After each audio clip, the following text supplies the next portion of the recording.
Hello, and welcome to another Geekbank video review.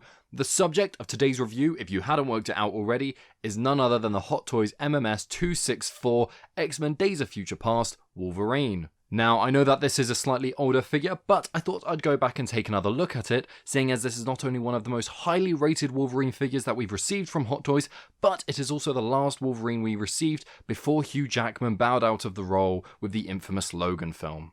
What we're going to do is we're going to take a very quick look at the packaging, then we will get stuck right in with the figure along with everything he comes with, and if you stick around to the end, I will be doing plenty of comparisons as well as actually giving my final conclusion. Alright, let's do this. So, as you can see, they've really cut to the chase of the box. Straight off at the front, you've got a big blue X stretching across the front, obviously for X-Men. Then you've got X-Men Days of Future Past Wolverine smack bang in the middle. You've got your Hot Toys and your Movie Masterpiece logos down in the bottom. And quite obviously, you have Hugh Jackman plastered across the front of him. Now, I will point out that this is a picture of Hugh Jackman himself, not a picture of the actual figure. The sides of the box are actually pretty much plain, other than containing the basic specifications such as, Hot Toys, name of the figure, the MMS264 and all that jazz. So nothing to really look at there. But then coming around to the back, you are hit with this gorgeous, vibrant blue. Again, it's pretty much the opposite of the front, so it's a bright blue with a black X going through it. But this time you have Wolverine in the middle of it, you have his sort of silhouette screaming, he's almost turning to dust. It kind of looks like something out of Avengers Infinity War, but I'm aware this film came first. Then in the middle, obviously, you've got your movie title and you've got all your warnings down at the bottom because, hey, the warnings have to go somewhere, and I'm guessing this is where they landed. Then coming around to the left hand side of the box, again, very plain, nothing but the specifications of the figure, much like on the right hand side. And here we have the figure himself in person. Now, obviously, the first thing you notice is that it's going to be Hugh Jackman, so obviously the figure is quite built, quite beefy looking, big arms, big chest. You've got that sort of military armor sort of look going across his body, and then you have much more militant looking trousers coming down. But then again, this film is set in a dystopian world where they are pretty much constantly at war, so that's what you would expect. What we'll do is we'll very quickly take a little close-up look at all the individual sections before we move on to his articulation. So coming in close up with the head, the first thing I always think when I look at this figure is, wow. Honestly, the head sculpt on this figure is phenomenal. Here we are years later, this guy's been out for several years now, and this Hugh Jackman likeness is still, in my opinion, spot on, and it's definitely the best one I think we've had so far. The detail is there, it looks like him perfectly. I've seen photos of this figure that look like actual photos of him from the film. You've got the detailing in the hair, you've got that slight hinting of grey, because obviously at this stage in the X-Men universe, he was getting on in his years. You've got that sort of angry expression, you've got a really sort of sharp nose to him, the hair it's formed perfectly. I don't often say this about a head sculpt completely, but this is, in my opinion, a perfect sculpt. It is Hugh Jackman's Wolverine without a doubt. Then coming down to the body, obviously you can see first off he has his big, muscly arms, which are actually covered in a sort of spandex material with slight armoring dotted about on top of them. Now this armoring, it does seem to be glued on. I don't think it is going through the material to the body or anything. It just appears to be stuck on over the top. Then as for the body's actual armoring in itself, it is very, detailed. You've got little hints of silver here for like where there's metal sort of bolts and nails holding it together. It looks very tough, very badass. The actual material itself is a rubber, but it's a very durable one, and obviously you've got that sort of nice stippling in it. It's been perfectly crafted, holds the body shape, it's nice and tight. And then if you look just through the cracks by his ribs, you can see that there is actual fabric going on underneath, and it seems to be quite a bright, vibrant yellow, which I really like because it's kind of a subtle little nod to the comic book version of Wolverine, who obviously wears predominantly yellow. Then moving down to his lower body, you can see that battle-ready, aggressive look continues. We've straight off the bat, we've got a belt with loads of metal loops running through it, and on the buckle you've got a big X, obviously for X-Men. Then his trousers themselves, they are military-style trousers. You've got armor padding on his knees. These both have an actual crack in them halfway down to assist with the posability. And then it comes down to his boots, which again have a small crack in the bottom by the ankle, allowing for the foot articulation to exist.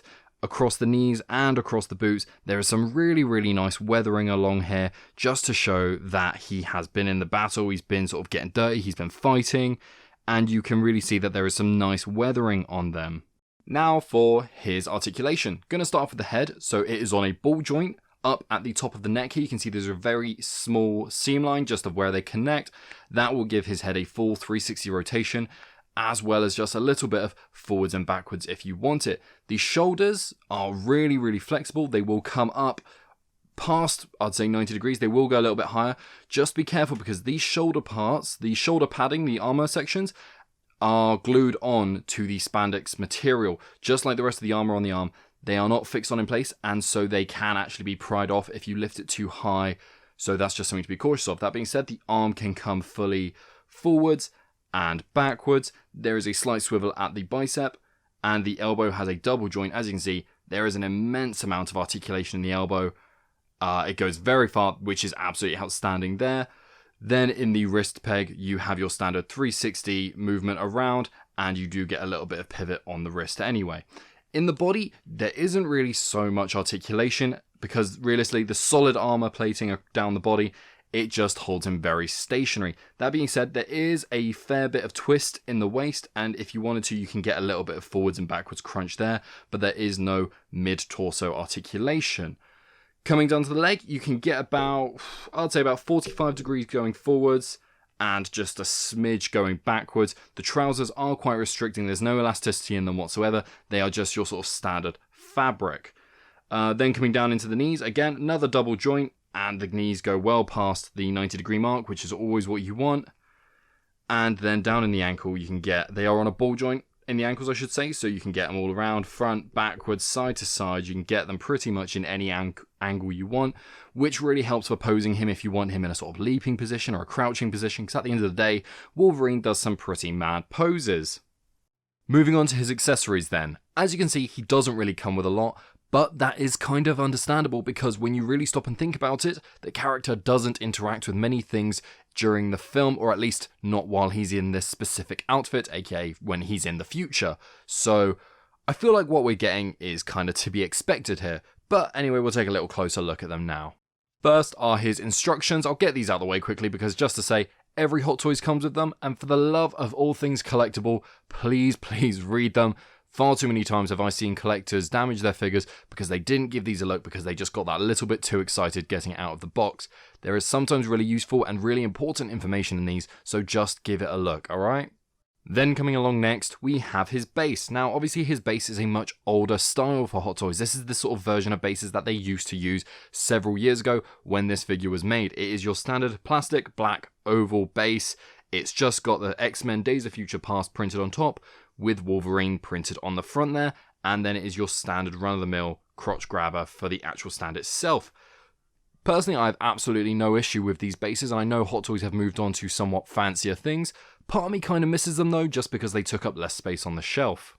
Then we have his hands. As you can see, he comes with 6 individual hands, so 3 pairs. We have a fist pair, a sort of open hand pair, and then a fisted pair, but with the claws out. Obviously, on all the gloves, you can see they are really nicely detailed, so it does look like military-style sort of combat gloves. And as you look here on the open hand pair, there are actually small slits by the knuckles of where the claws come out. And I love that attention to detail that those have been included. Like, even on the pair of hands without the claws, we still have the proof that the claws would be there and they still look functional. So these are not just generic glove hands, they can be specific to Wolverine. Then obviously the main attraction, which I think is what most people would pose this guy with, is the clawed hands. Now the claws are actually die cast, they are metal, they are very, very sharp, so please be aware of that. You know, I've actually stabbed myself in the finger with this once. I felt very embarrassed, but yep, I did that. So I can confirm that even though 1/6, they still work as claws. But yeah, again, all across them is a really nice detailing in the glove, and the claws themselves are really, really nice and shiny, which is, to be honest, is what you would expect from the die cast. In terms of hand sculpts, this is pretty much all you'd expect. I don't think Wolverine specifically needs anything else because, like I said, he doesn't interact with anything, and I don't really think of any times when he holds anything iconic, so these kind of do the job. And then finally, you do have your wrist pegs. Hot Toys includes these with all of their figures. They're just your standard extra wrist pegs because they can be quite delicate in the figure sometimes, and they can break, so I appreciate Hot Toys including those. Comparison time. Now, I should say very quickly that obviously Hot Toys haven't really spanned into the X-Men universe very much, and so for that reason, I don't actually have a lot of X-Men to compare him with. That being said, I have picked a couple of characters that I think might be relevant, or maybe characters that other collectors might have, and so we're just going to give it a shot to help give you an idea of how tall and big he actually is. And, of course, who else am I going to compare him with other than the Merc with a Mouth himself, Deadpool? Straight off the bat, you can see these two are pretty similar in height. I think Deadpool does just about take a bit of height on top of him, because bearing in mind that Wolverine's hair is quite high, and Deadpool's head does just about reach over the top. Now, personally, I think these two look freaking awesome together, because obviously they are both in that sort of military-style gear. They both look very ready for battle. Plus, at the same time, the fact is, both of these figures have pretty good articulation, and so you can get them into a lot of poses together. You can have Wolverine with his claws, Deadpool with his katanas, and it's just a lot of really awesome potential there. So these two, I always think, make a great pair if you've got one but not the other. Then yeah, very quickly you can see this is how few X-Men actually got released, because already I've moved on to Black Panther. And if you're thinking, why on earth am I comparing him to Black Panther? Well, claws. That is as simple as my brain went with this one. I thought, he has claws, let's put them together. So yeah, here you go. This is the Black Panther, obviously from Captain America Civil War. He is, I'm not going to say considerably taller. He's a bit taller, but overall, Black Panther is just bigger in general. But that kind of makes sense, because actually when you think about it in the comics, Wolverine is supposed to be smaller. So I think inadvertently, they've kind of got his size right. And then finally, we have him next to the Iron Man Mark 7. This is the die-cast version from the first Avengers film. My reasoning simply for putting these two together and showing you in the comparison is because I think a lot of collectors do seem to have an Iron Man these days. So it's a very easy one to say, look, this is how he looks next to this. Most people have one in some form or another. You can see he is considerably smaller, despite the factor that he is still a very big and bulky figure. In comparison to Iron Man, he is still a fair bit smaller, but I think that ratio works. It looks about right, and it is what I would expect, especially because, as I've already said, he is a smaller character in the comic books, and so I actually prefer him being this height in comparison. Also, I don't know about you guys, comment down below, but I really like to display my Wolverine with my MCU heroes, because at the end of the day, how many comic books was Wolverine in the Avengers? It makes sense, and I've always wanted to see him with them anyway, so it's actually a spot where I quite like to put him often. So, moving on to my conclusion. Now, I feel like it's kind of obvious that I like this figure, seeing as he has been in my collection for so long, but just to go into detail on that, I really cannot emphasize just how good this head sculpt is. I have had him for years, and I have collected many Hot Toys in that period of time, and this still stands on top as one of my absolute favorite head sculpts that we've received, because they haven't made a head sculpt of a character where it has to look kind of zany or anything like that. This is where they have had to recreate the head sculpt of a live person, and I personally think they have done it to a T. Then, as well as the head sculpt itself, you obviously have his whole suit, his armor, his claws, his accessories.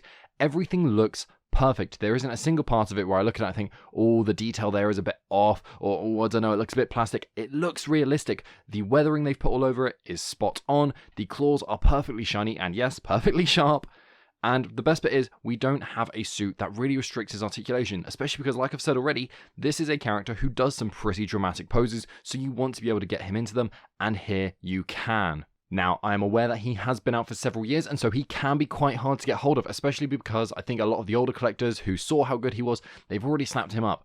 But I say this very honestly, if you can find one of these figures at a moderate price, even if it is a little bit above the original retail price, it is still worth it. I look back, I've seen collectors who have said they sold theirs off years ago before he rocketed in price, and they actually went out of their way and bought him back at a higher price because they knew just how much he was worth it. So I really cannot recommend it enough. If you see one, do it. Don't hesitate, do it. And if you are looking to get some Hot Toys for yourself, be it some currently in stock items or whack in some pre-orders, the only place that I can recommend at the moment is INLC Toys. They really are doing a great job. They're just starting out, but already they are knocking the socks off of so many other distributors that I've dealt with, and they are just providing an amazing service. Worldwide shipping, so it doesn't matter where you are, and their prices are excellent, first and second batch. So I'll put their link down in my description below. Go and check them out. I really can't recommend them enough. And on that note, thank you for checking out my review. Tell me, what do you think of this figure? Do you already have him and do you love him as much as I do? Or are you thinking, actually, I want to get hold of him because he looks worth it? You wouldn't be wrong. Whatever it is, comment it down below. Feel free to inbox me. You can always contact me through the Geekbank Instagram page, which I will link down below. That is just a page where I post all my slightly more artistic pictures of the items in the Geekbank, so go check that out for sure. And then I will see you again later. Peace out, geeks.